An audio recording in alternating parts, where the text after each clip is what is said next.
Costa Rica hace unos meses le dieron el Premio Nacional de Ciencias por sus décadas de investigación que tiene en el área de nutrición, sobre todo la calidad de la dieta de Costa Rica y América Latina. Entonces, bienvenida, Georgina, y ahorita tenemos una breve presentación sobre su currículum. Georgina Gómez Salas. Es profesora e investigadora del Departamento de Bioquímica de la Escuela de Medicina de la Universidad de Costa Rica. Es licenciada en nutrición con una maestría en bioquímica, una maestría en nutrición y un doctorado en ciencias por la misma universidad. En los últimos años, ha enfocado su investigación al estudio del estado nutricional de la población costarricense y latinoamericana. Ha publicado cerca de 100 artículos científicos en revistas de alto impacto. Su investigación representa un aporte muy importante al desarrollo del conocimiento y el establecimiento de políticas públicas en materia de salud para la sociedad costarricense, lo que la hizo merecedora del Premio Nacional de Ciencia Clodomiro Picado Twite en 2023. Muy buenos días. Bueno, yo puedo hablar aquí. Gracias. Muchas gracias. Bueno, quiero empezar dándoles un sincero agradecimiento por la invitación a participar en este congreso y por el cálido recibimiento que he tenido y la hospitalidad de todos ustedes. Muchas gracias. Bueno, vamos a hablar sobre el problema de obesidad en América Latina, específicamente en este proyecto que realizamos que se llama el Estudio Latinoamericano de Nutrición y Salud. Voy a explicarles un poco sobre el estudio, los principales resultados y cuáles son las perspectivas que tenemos para el futuro. Esta diapositiva se las enseñó el doctor Aguilar ayer para que vieran cómo había aumentado la prevalencia de obesidad en México desde 1990 estos son los últimos resultados del 22. Pero yo quiero que veamos América Latina. América Latina son todos los países que están en color verde y vean cómo aumentó en este periodo tan corto de tiempo. Y específicamente los países más pobres son los que vieron ese aumento mucho más grande. Esos países son los países del Caribe. Haití es el país que más aumentó esa prevalencia de obesidad. Y a pesar de que tenemos un 40% de personas con obesidad, no perdamos de vista que también tenemos 815 millones de personas que se duermen con hambre y una cantidad mucho mayor de personas con problemas de deficiencia de micronutrientes. Todo eso se debe a lo que llamamos la transición nutricional que se ha dado en nuestros países, donde pasamos de problemas de desnutrición y enfermedades contagiosas a este gran problema de obesidad que tenemos, porque hemos ido occidentalizando nuestra dieta, olvidándonos de la dieta tradicional y alimentos autóctonos nuestros que hemos ido cambiando debido a esta globalización, no solamente en diferentes aspectos, pero en el aspecto nutricional ha sido bastante importante. Y eso nos llevó a desarrollar este proyecto que inició. Las primeras conversaciones las tuvimos en el 2013 y somos 8 países de América Latina. Ahí les puse el investigador principal de cada país, tal vez algunos los conocen. Todos son investigadores ligados a centros universitarios o centros de investigación. Y la principal razón o el principal objetivo de esta investigación fue tener datos que fueran actuales y que fueran bien específicos, de alta calidad, sobre la prevalencia de obesidad, de cómo estábamos de actividad física y cómo estaba el consumo de alimentos. ¿Por qué no tenemos a México aquí? Porque esto fue en el 2013 y ustedes tenían la encuesta de salud. ¿No se escucha? Me hago para acá. Sí, ok. Tenía la encuesta de salud del 2012. Nuestros países hacen encuestas nacionales de salud con muy poca frecuencia. Si yo les digo que la última encuesta nacional de salud que se hizo en Costa Rica fue 2008-2009, y solamente nos dieron datos antropométricos. No tenemos datos de consumo de alimentos en Costa Rica desde el 96. Entonces, ese es un proyecto que esa fue el principal objetivo, poder darnos datos actualizados ya en este momento no están tan actualizados, ¿verdad? Porque los datos se recolectaron 2014-2015. Entonces, imagínense que este panorama que les voy a presentar ha empeorado porque pasamos por una pandemia, porque tenemos un problema político muy complicado en otras regiones, pero que aún así ha afectado los precios de nuestros alimentos. Entonces, los 8 países participantes son Costa Rica, Venezuela, Colombia, Ecuador, Brasil, Perú, Chile y Argentina. O sea, más al sur de América y de Centroamérica solamente Costa Rica. Entonces, los 3 principales grupos de variables que investigamos fue la prevalencia de obesidad, ahí tomamos datos antropométricos, peso, talla, circunferencia de cintura, cuello y cadera. En el consumo de alimentos hicimos 2 recordatorios de 24 horas, ahora vamos a ver que fueron personales, ¿verdad? Fuimos 2 veces a visitarlos. Y la actividad física se midió utilizando el cuestionario internacional de actividad física, que es referido, pero también a una parte de la muestra le pusimos un acelerómetro que mide objetivamente el movimiento de cada persona, que lo usaron por una semana. La muestra total estuvo constituida por 9.218 participantes, ahí pueden ver los participantes de cada país. Logramos tener casi el 50% de hombres y mujeres, que eso a veces se nos dificulta porque cuando buscamos en las casas los hombres no están, pero aquí nos ajustamos a los horarios y fuimos fines de semana también para poder tener esa muestra. No les dije, la muestra para cada país es representativa de la población urbana. Entonces estamos dejando por fuera población rural. Eso es muy importante porque no podemos decir que son encuestas nacionales al estar dejando esta población grande por fuera. Costa Rica es de este tamaño. Nosotros podemos ir a zonas rurales sin ningún problema, pero imagínense eso en Argentina o en Brasil, hubiera encarecido mucho más el estudio. Criterios de exclusión, bueno, las personas que salieran del rango de edad, que eran de 15 a 65 años, o personas que por algún problema físico o mental no pudieran darnos datos de consumo de alimentos o que afectara su consumo, su actividad física.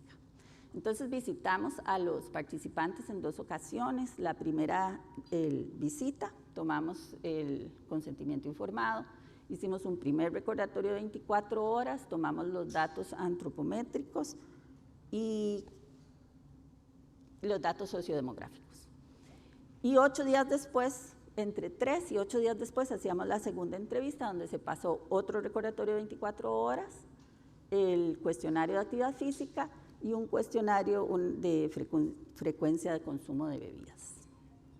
Entonces, ese recordatorio de 24 horas se pregunta sobre todo lo que había consumido el día anterior, seguimos esta metodología de pasos múltiples y se trató de hacerlo lo más detallado posible, ¿verdad? Si la persona dijo desayuné huevos, qué tipo de huevo, qué aceite utilizó, qué sal le puso, si le puso mantequilla, o sea, la mayor cantidad de detalle posible, incluyendo también el lugar de consumo, la forma de preparación de los alimentos y luego se les daba también una lista de alimentos usualmente olvidados.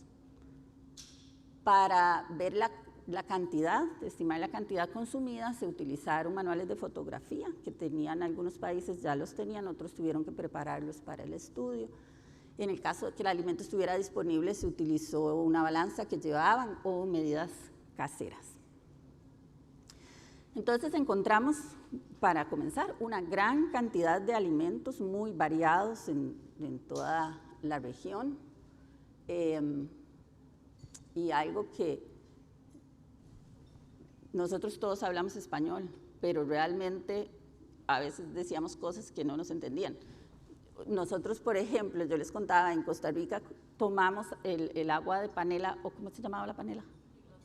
Piloncillo con limón, y a eso se le llama agua de sapo. Y en Brasil decían, ¿cómo puede ser que en Costa Rica tomen agua de sapo? O en Argentina comen facturas. Para nosotros la factura es el recibo en papel. Entonces, a pesar de que de todo eso y logramos una buena comunicación, hubo que hacer una estandarización de todos los alimentos antes de usar el programa que les voy a explicar cuál es. Y además, en esa estandarización tuvimos que incluir alimentos autóctonos. Yo no sé si aquí se consume el pejibaye.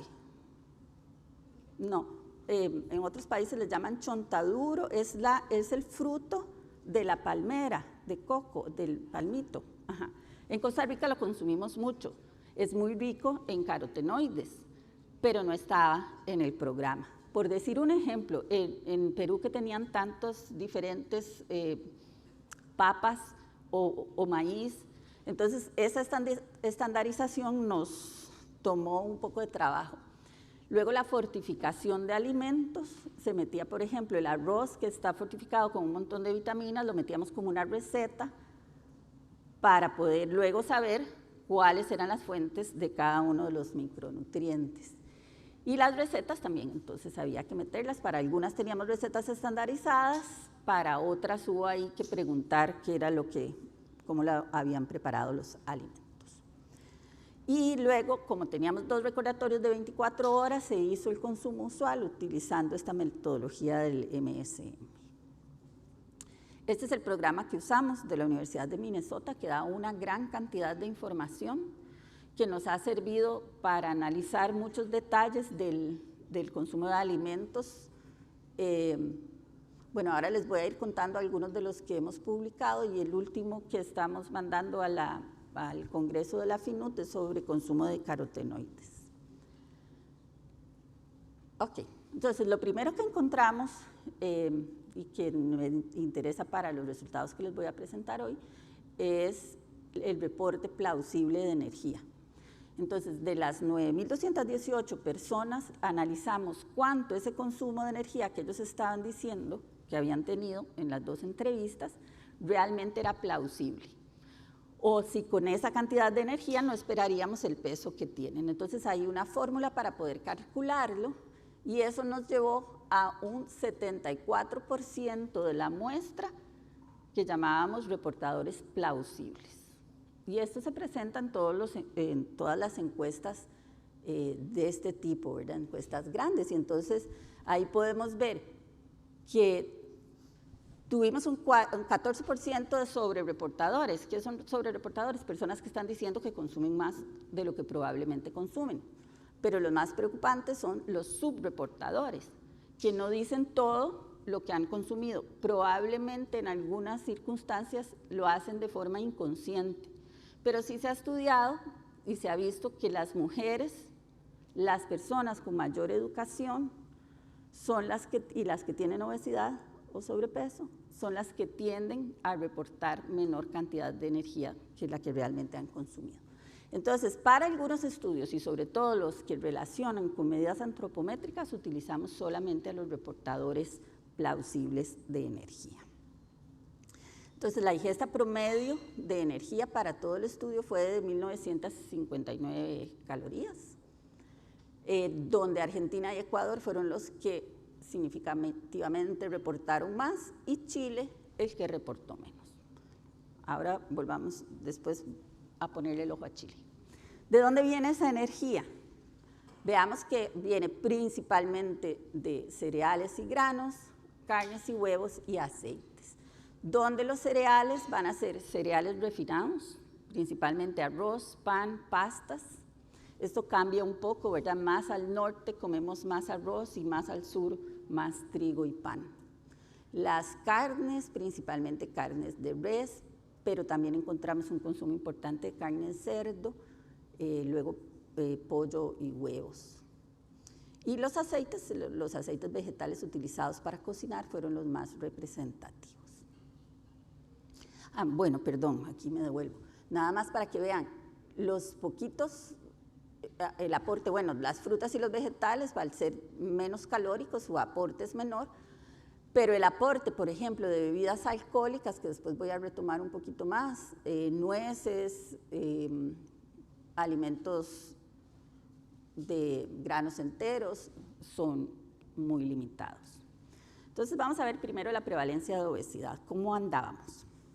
Nosotros en Costa Rica nos ganamos el primer lugar con un 29.3%, que no estamos entonces muy lejos de las estadísticas que hemos visto para México y otras áreas. Venezuela en segundo lugar y Colombia fue el que presentó una prevalencia menor que los demás países con un 16%. Entonces esto podemos verlo utilizando diferentes indicadores. El que acabamos de ver ahora era por índice de masa corporal, 25% de LANS con obesidad, y ya vimos Costa Rica en primer lugar y Colombia con el más bajo. Ahora, ¿qué pasa si lo vemos por circunferencia de cintura? Tomando estos puntos de corte, ¿verdad? Que las mujeres no deberían tener una cintura mayor de 88, ahí entonces hablamos de obesidad abdominal, y los hombres de 102. Y esta es una de los indicadores que más se relacionan con enfermedades metabólicas, ¿verdad? Porque va a estarnos representando la acumulación de grasa visceral. Entonces ahora, en lugar de un 25%, tenemos un 35% de la muestra con obesidad. Sigue Costa Rica en el primer lugar y Colombia con el porcentaje más bajo. Medimos también circunferencia de cuello, y circunferencia de cuello es muy interesante porque refleja también la obesidad visceral, la acumulación de grasa visceral, y es menos invasiva. Porque a nosotros nos tocaba de pronto llegar a una casa y el entrevistador hombre y quiere medir la cintura de la señora, al señor no le gustaba mucho, pero medir el cuello, y a la gente no le gusta que le toquen la cintura, pero la medida del cuello es mucho más práctica y igualmente refleja no solamente acumulación de grasa visceral, sino también enfermedad metabólica y riesgo de enfermedad cardiovascular. Entonces aquí mantenemos ese 35%. Ahora Chile nos robó el primer lugar con un 52% y Colombia sigue en la menor prevalencia. Y luego hicimos la relación cintura-cadera para ver riesgo de enfermedad cardiovascular, y aquí aumenta la prevalencia para toda la muestra a un 51%, Costa Rica en primero y Argentina, también con valores preocupantes. Ok, ¿qué pasa si vemos las diferencias entre hombres y mujeres? La mayoría de los artículos o de los estudios que se hacen encuentran una mayor prevalencia entre las mujeres en comparación con los hombres. Lo que me parece súper interesante es que veamos que esas diferencias varían según el país. En Colombia, por ejemplo, es un 4% de diferencia, pero vean, por ejemplo, en Ecuador eso sube hasta un 13%. Luego vamos a examinar un poquito más esto. Ahora veámoslo por nivel socioeconómico. Por nivel socioeconómico hay una tendencia clara a que las personas con menor nivel socioeconómico son las que tienen una mayor prevalencia de obesidad. Esto es con índice de masa corporal. Sin embargo, eso no se presenta, o sea, esta inclinación no la vemos igual en todos los países. Veamos, por ejemplo, en Perú, que los de nivel socioeconómico medio y alto están a un mismo nivel.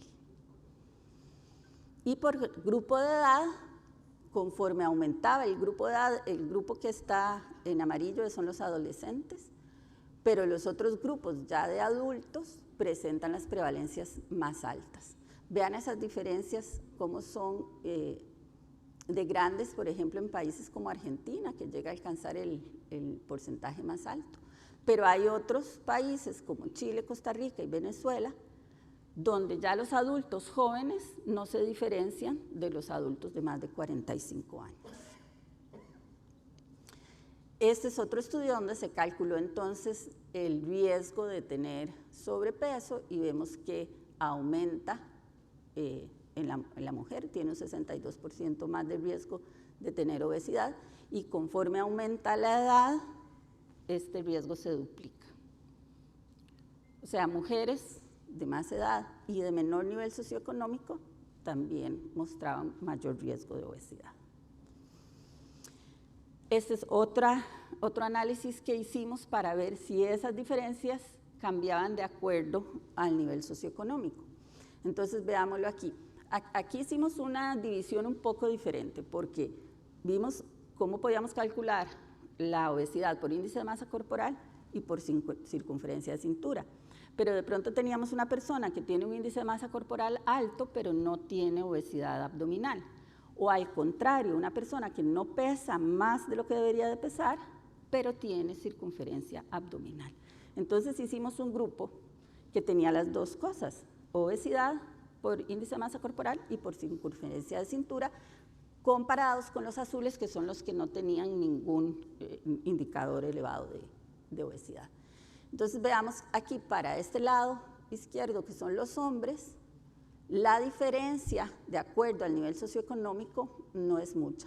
En el nivel socioeconómico medio la diferencia es de un 15%, pero veámoslo en la mujer.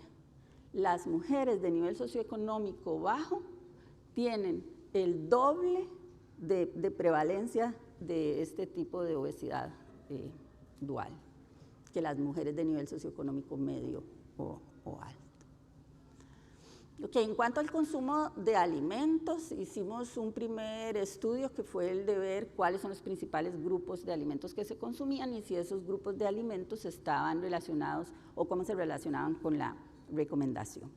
Ahí vemos consumo de frutas 75 gramos y vegetales 86, cuando las recomendaciones son de 400 gramos. Leguminosas, principalmente la que más se consume son los frijoles, mucho menos los garbanzos o las lentejas, 41 gramos comparado con 100. Aquí tengo que decir que sí, Costa Rica también tiene el primer lugar en consumo de frijoles. Tenemos un consumo que alcanza la recomendación.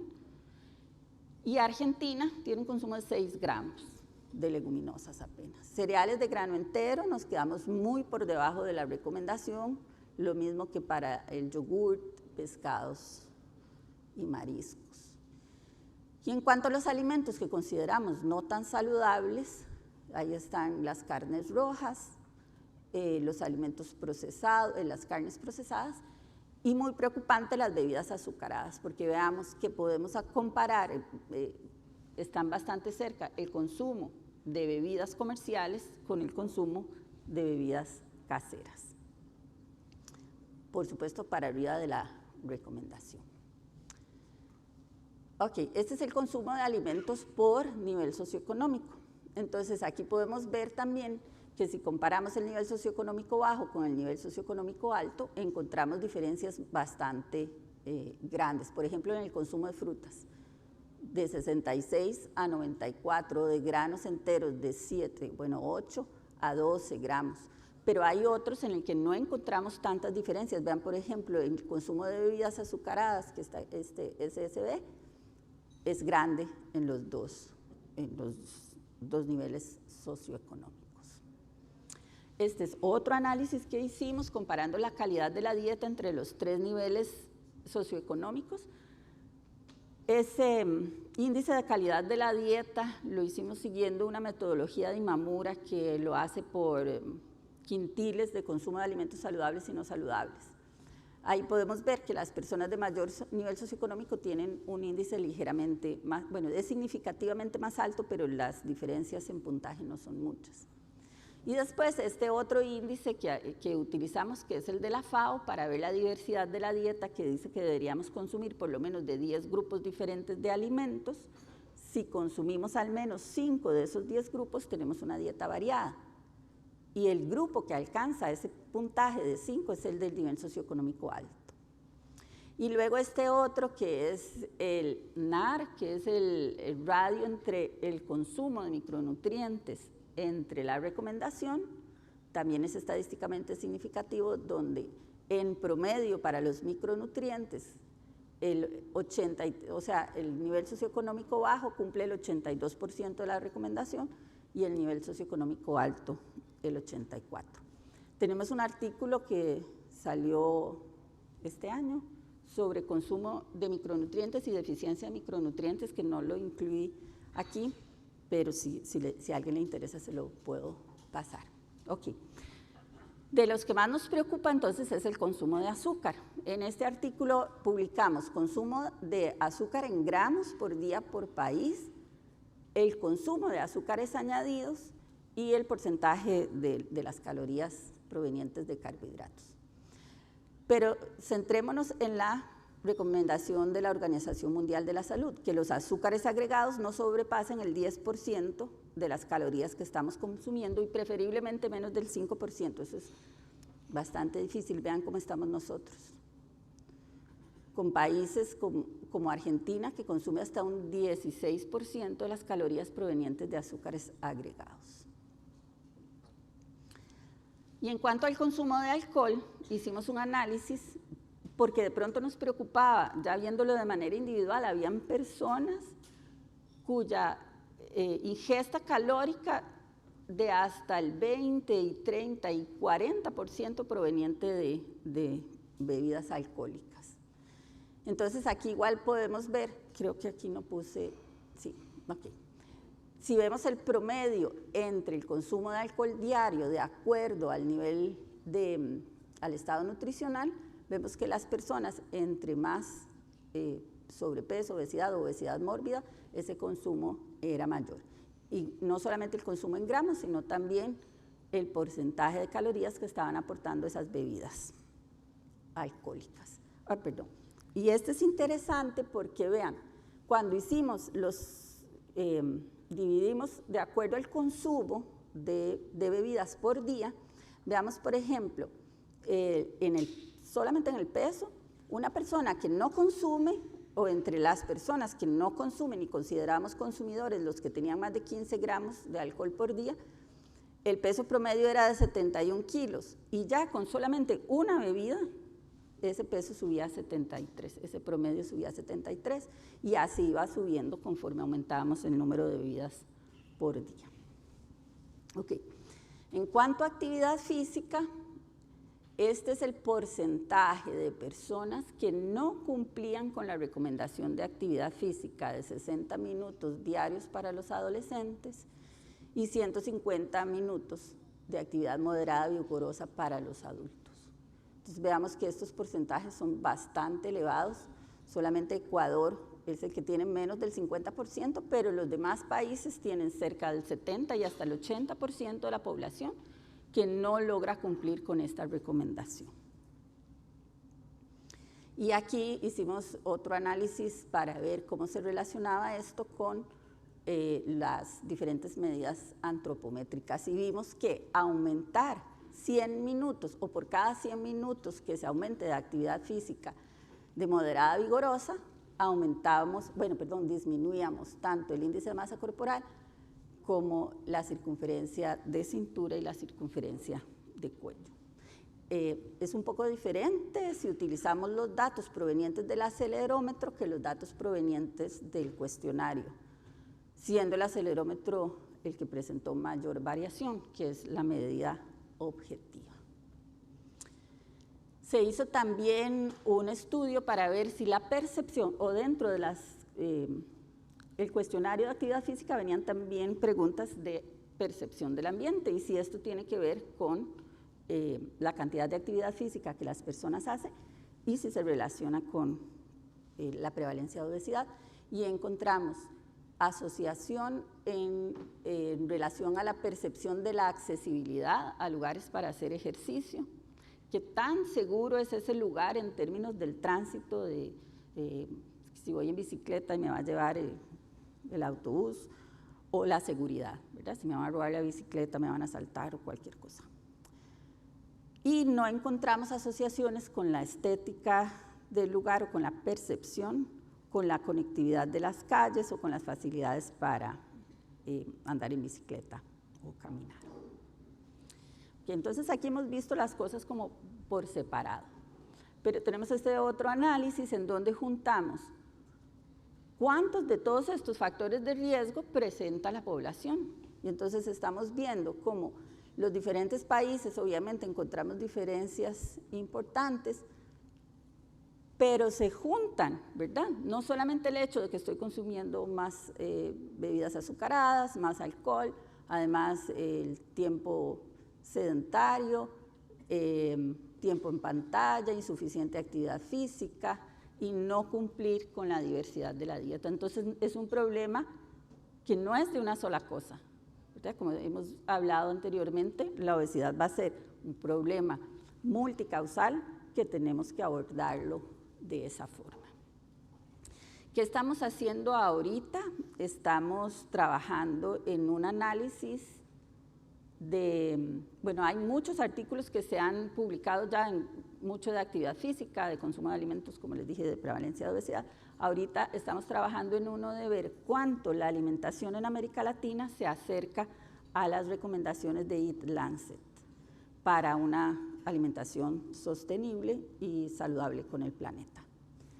Y cuánto en la medida que logremos cumplir esa recomendación de Eat Lancet estamos cubriendo los requerimientos de micronutrientes, porque si conocen las recomendaciones de Eat Lancet hay algunos alimentos o grupos de alimentos que son bastante limitados. Entonces vamos a estudiar eso. Si me vuelven a invitar les cuento los resultados. Y luego queremos hacer un ELANS 2. Ya pasaron 10 años de estos datos, entonces dejaron de ser datos actualizados. Son los últimos datos y para algunos países los últimos y los únicos con que se cuenta. Estamos buscando fondos para hacer el nuevo ELANS 2, volver a tomar muestras. En Costa Rica ganamos un fondo que es el Fondo de Incentivo de Investigación a Mujeres Investigadoras. No les digo cuánto es porque les da risa, pero estamos rellamando a la misma muestra para poder hacer un estudio de seguimiento.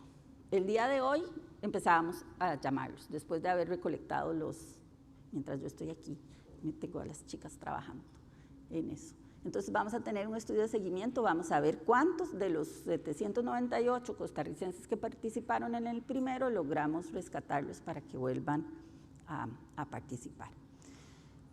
Ahora tenemos la dificultad de que las personas no quieren contestar el teléfono, piensan que son estafas y creo que eso nos los va a dificultar un poco, pero ya les contaremos.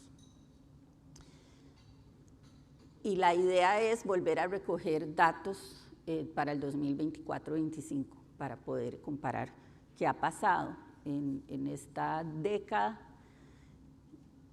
que lastimosamente no creo que las cosas hayan mejorado. Pero vamos a ver. Entonces, solo para terminar, que encontramos una alta prevalencia de obesidad, principalmente en mujeres, en personas de bajo nivel socioeconómico y de mayor edad.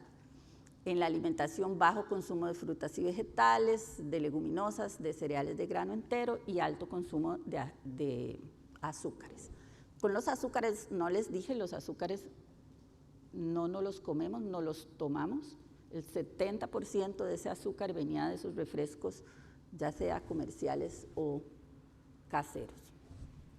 Y una gran proporción de participantes que no estaban cumpliendo con las recomendaciones de actividad física. Entonces creo que esto se ha hablado, no es un esfuerzo de la persona, tiene que ser un esfuerzo conjunto tanto de la academia como de los gobiernos y de la industria y de la comunidad. No podemos dejar a la industria por fuera, hay que involucrarla para que se comprometa a ayudarnos a resolver este problema. Y hay que buscar, y sobre todo es muy importante, un canal de comunicación entre la academia y los representantes del gobierno, porque nosotros terminamos todos los artículos diciendo que estos serán insumos para los tomadores de decisiones, pero están los tomadores de decisiones viendo estos resultados. No sé, yo pregunto si hay alguno en la audiencia que es representante del gobierno. Bueno, ¿cómo hacemos para que esa información les llegue y la tomen en cuenta y no se quede aquí solamente entre nosotros? Pues sí.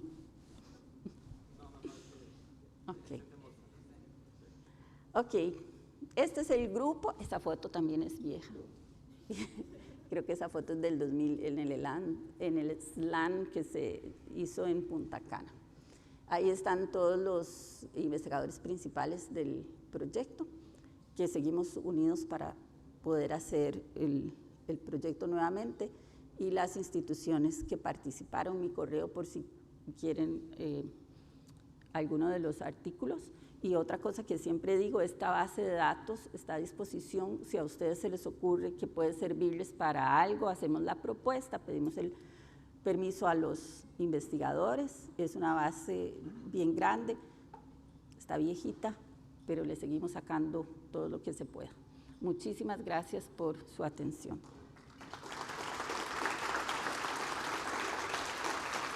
Bueno, contestamos preguntas.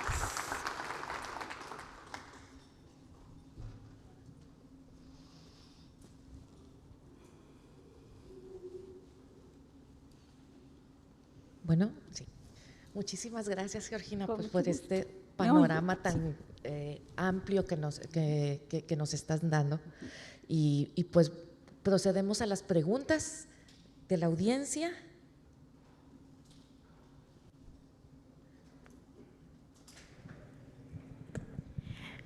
Hola Georgina, pues qué orgullo tener una compatriota por acá.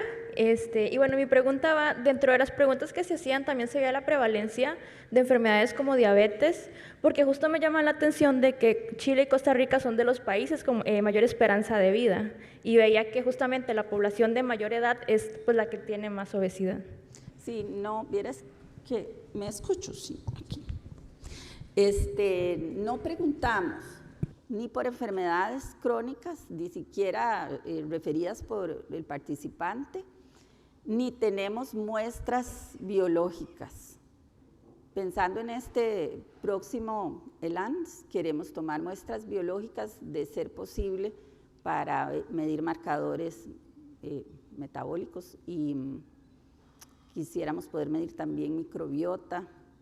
En el que vamos a hacer en Costa Rica, vamos a hacerlo paralelo con la Caja Costarricense del Seguro Social para ver el EDUS, que el EDUS es un programa donde tiene la referencia de las enfermedades que padece cada persona, pero es una gran limitante del estudio.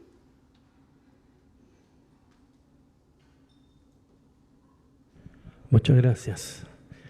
Mi pregunta va dirigida a si ustedes, dentro del estudio que realizaron, que está muy importante sin duda, consideraron el concepto o el aspecto educacional en la población tratada, no solamente socioeconómico, sino que más bien educacional y particularmente a niveles tempranos en la edad de los individuos, alrededor de preescolar y primeros años de colegio.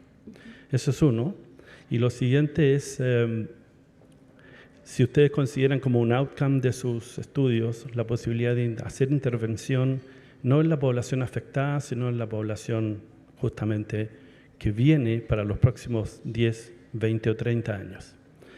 En la reunión anterior a este seminario se dijo que queríamos solucionar el problema de la obesidad hoy día. Eso está muy bien, pero desde mi punto de vista hoy día ya somos los que somos obesos. Y dificultosamente vamos a solucionar el problema. Pero no nos preocupamos, de acuerdo a lo que derivé de la reunión anterior, no nos preocupamos de lo que viene y que son las bases de la futura obesidad. La educación en los niños, el mensaje de buena salud como parte de vida integral. Esa es mi pregunta. Sí, muchísimas gracias por esa pregunta.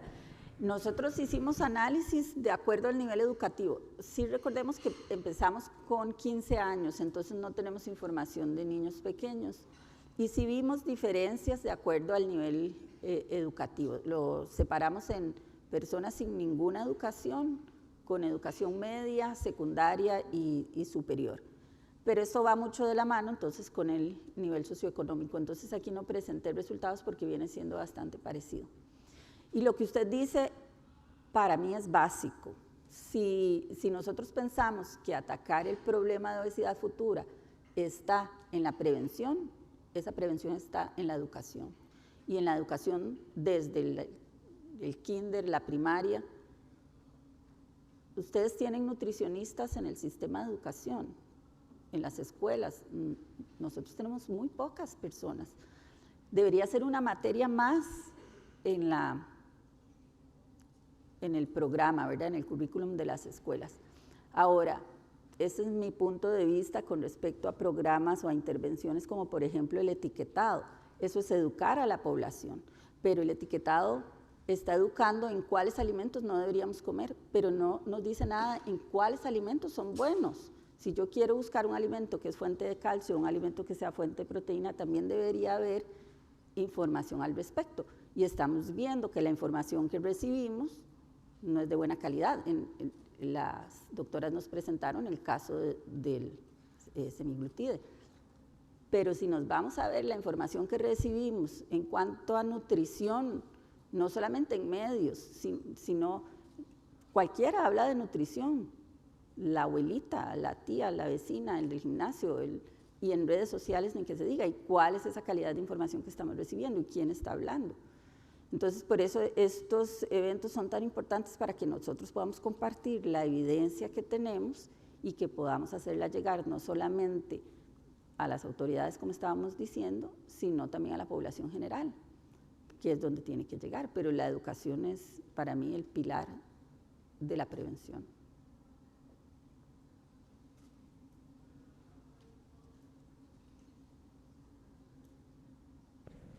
Hola, Georgina.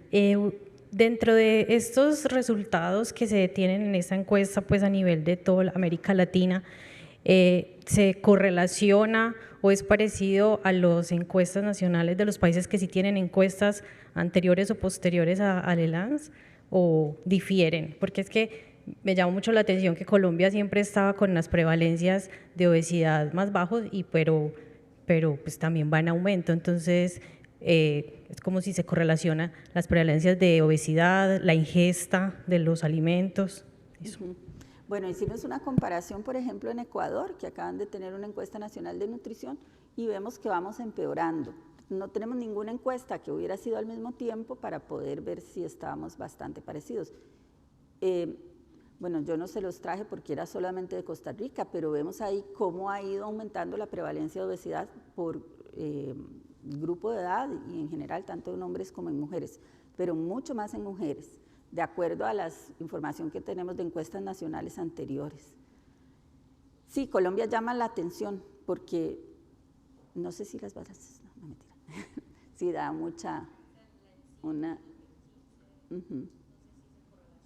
no conozco realmente el caso de Colombia en particular.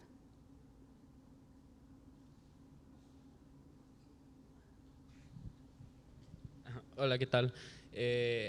Bueno, antes que nada, me resuena mucho ese problema que me cuentas, que hay veces de que hay problemas de financiamiento para cubrir estudios como de este tamaño. Y mi primera pregunta es como, ¿cuál es en tu opinión la barrera o la limitante en el proceso de aplicar estos cuestionarios? Yo soy doctor en inteligencia artificial y en el Tecnológico de Monterrey estamos intentando diseñar herramientas para gestión de cuestionarios y aplicación de cuestionarios por agentes virtuales. Y no sé si tal vez hay alguna forma de colaborar utilizando este tipo de herramientas, de forma que la autogestión de los cuestionarios, de forma que no tenga que alguien aplicarlos, pueda reducir los costos. Sí, por otro lado, no sé si esa sea una limitante en el tema de los estudios que se quieren realizar, o si hay a lo mejor alguna otra limitante. Sí, bueno, te voy a decir que una de las cosas es la accesibilidad que tengan las personas cuando llegas a la casa a hacer ese cuestionario. Las personas de los niveles más altos, socioeconómicamente más altos, son más difíciles que te dejen entrar a la casa y dedicar un tiempo, porque a veces durábamos hora y media en cada entrevista. Okay. Una de las cosas que nosotros vimos en Costa Rica es que los encuestadores iban identificados con el escudo de la Universidad de Costa Rica, que es bien reconocida. Entonces, y sobre todo, como decía ahora, la gente está muy temerosa de ser estafada, entonces esa es una parte que les dio seguridad. En esta segunda investigación que estamos haciendo, vamos a hacer el primer recordatorio presencial y el segundo recordatorio por teléfono, o en caso de que la persona pueda, a través de plataformas como Zoom. Y creo que esto nos va a reducir bastante los costos. Ahora vamos a ver cómo nos dan los resultados, si hay bastante diferencia entre una metodología y la otra. Ok, me parece muy interesante que mencionas que hay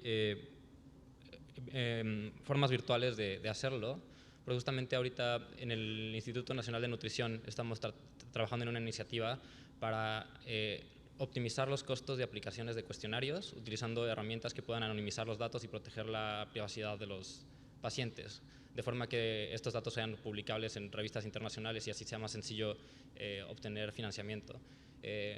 Tal vez podamos trabajar juntos o colaborar. La verdad es que se nota que usted es una persona que tiene mucho interés por el problema y resuena mucho la causa de a veces no tener financiamientos adecuados. Sería buenísimo. Muchísimas gracias. Con mucho gusto. Ahora una pregunta de la audiencia virtual. Te preguntan si se consideró la cercanía y tipo de lugares para comprar alimentos, o sea, que las personas tuvieran acceso a alimentos saludables. No, esa pregunta no se hizo, lastimosamente.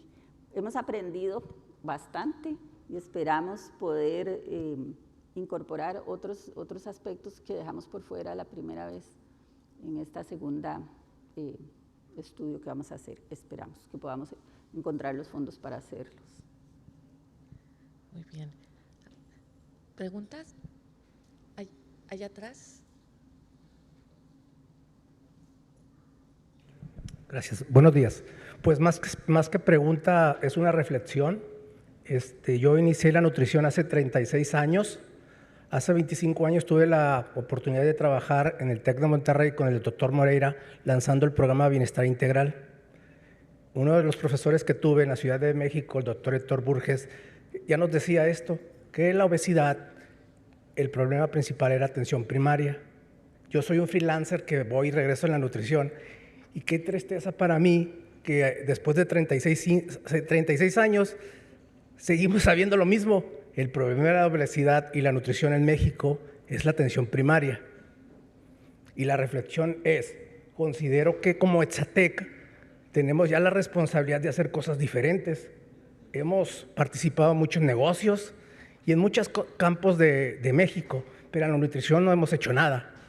Hubiéramos invitado a Xochitl Gálvez ayer, pues para que viniera a meterse aquí a aprender esto, ¿no? Entonces, esa es la reflexión. Tenemos que hacer cosas diferentes, ¿verdad? En el estudio de hace 25 años que hicimos a todos los profesores de los campus, el 99% de todos los profesores estaban con falta de acondicionamiento físico y obesos. ¿Qué pasó con esa población? ¿Mejoró? ¿Empeoró? No sé qué pasó con esos estudios, ¿verdad? Pero sería interesante volver a ver qué pasó, ¿verdad? Platicamos mucho de estudios de Framingham de muchos años, ¿verdad? Pues aquí tenemos una población que estuvo ahí. Entonces, la reflexión es, como Exatec, tenemos algo por hacer por México, ¿no? Algo diferente, ¿no? Muchas gracias. Gracias. Bueno, yo tengo una pregunta para ti, Georgina, también en relación a las comparaciones o a otras, y sobre todo la INSANUT aquí que tenemos. ¿Habrá un instrumento para poder comparar lo que arroja también las distintas encuestas nacionales de nutrición mexicana con el estudio de ustedes, del que hablaste o el que viene, ¿no? Yo no conozco en detalle cómo hacen las encuestas aquí en México, si toman datos de recordatorio 24 horas o usan otras metodologías más,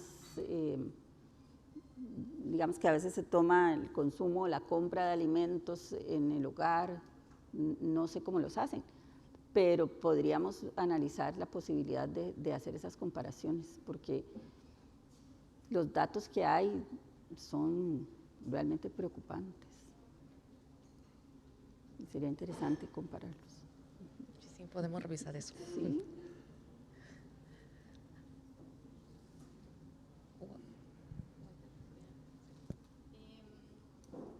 Respecto a la ingesta, a la evaluación de consumo, sabemos desde el área de nutrición cómo es La evaluación de consumo es una herramienta difícil de implementar y difícil de analizar y los desafíos que tiene, pues, pero es la única forma igual que tenemos para acercarnos a la evaluación de ingesta. Y la pregunta que hacen de utilizar otras herramientas, pero el recordatorio de 24 horas sabemos que requiere la presencialidad, mostrar. los alimentos, para poder recolectar una buena información, pues ¿cuáles serían como, en tu opinión, esos desafíos o cómo podemos ligar esas nuevas herramientas para, digamos, mejorar la evaluación de consumo? Sí, la evaluación de consumo es bien cara y nosotros, o sea, esa es la excusa por la que hace, por ejemplo, con más frecuencia en un país como Costa Rica. Pero han salido otras herramientas, como por ejemplo el Global Diet Quality Score, no sé si lo conocen, es un cuestionario de calidad de la dieta que tiene 29 preguntas de sí o no. Y nosotros lo hemos estado utilizando, está individualizado o personalizado para el país. Por ejemplo, el de Costa Rica dice, usted come picaritas, que son unos paquetitos, o sea, todo está súper, no está para todos los países, pero creo que tienen 190 países donde ya está el cuestionario y está la página, si a alguien le interesa se la puedo pasar. Entonces, ese es un cuestionario que no da tanta información como un recordatorio de 24 horas, pero es algo, que es mejor que nada. Y la otra cosa que yo siempre digo es que si nosotros no podemos hacer una encuesta nacional de nutrición, que tengamos hombres y mujeres y de todas las edades, estudiemos a las mujeres en edad fértil. Porque si la mujer está comiendo bien, es muy probable que el resto de la familia esté comiendo bien, pero al contrario no. Porque nosotros, en América Latina, nuestra costumbre que es, la señora prepara el almuerzo y le da la mejor parte al esposo o a los hijos, y ella come lo que se queda. Entonces, si no podemos investigarlos a todos, investiguemos a las mujeres en edad fértil. Si no podemos hacer un recordatorio de 24 horas, busquemos analizar la calidad de la dieta o la diversidad de la dieta, que es aún más simple, porque son solo 10 grupos de alimentos. Este instrumento de diversidad de la dieta se hizo para mujeres en edad fértil y es muy interesante porque está muy ligado, correlaciona muy bien con la ingesta de micronutrientes. Nosotros con estos datos demostramos que no solamente sirve para mujeres en edad fértil, sirve para todos los grupos poblacionales. Ese artículo está aceptado, pero no lo han sacado todavía, pero ahí está. ¿Una última pregunta? Bueno, hablamos siempre, hablamos siempre de que la obesidad es un problema multifactorial, pero es bastante bueno verlo con números, que por ejemplo el estrato socioeconómico más alto tiene menos índice de masa corporal, pero consume más calorías. Entonces quería preguntar si hay alguna otra cosa que correlacione en esa diferencia, aparte de, creo que vi diversidad de dieta. Si hay algún otro confusor o algún otro… sí, bueno, en ese caso nosotros hemos hecho análisis para ver qué están consumiendo las personas que no tienen sobrepeso y las personas que sí tienen sobrepeso y obesidad. Y lo que hemos encontrado es que las personas que tienen sobrepeso y obesidad consumen más alimentos saludables y no saludables, o sea, consumen de los dos. Entonces, ese tipo de análisis no nos ha servido. Hicimos un análisis de componentes principales con los datos de Costa Rica, y lo que encontramos fue que las personas que más se adhieren, que tenían mayor puntaje en un patrón más tradicional, son las que menos tienen sobrepeso y obesidad. Y esas son precisamente las personas, podríamos pensar que tienen más acceso a eso, son las personas de menor nivel socioeconómico, pero es al contrario. Entonces hay que buscar cómo analizar esos datos para buscar esos detalles, que son muy interesantes. Muchas gracias. Pues muchas gracias, Georgina, por estar aquí con nosotros, y pues también te esperamos para los siguientes resultados la próxima vez. Muchas gracias.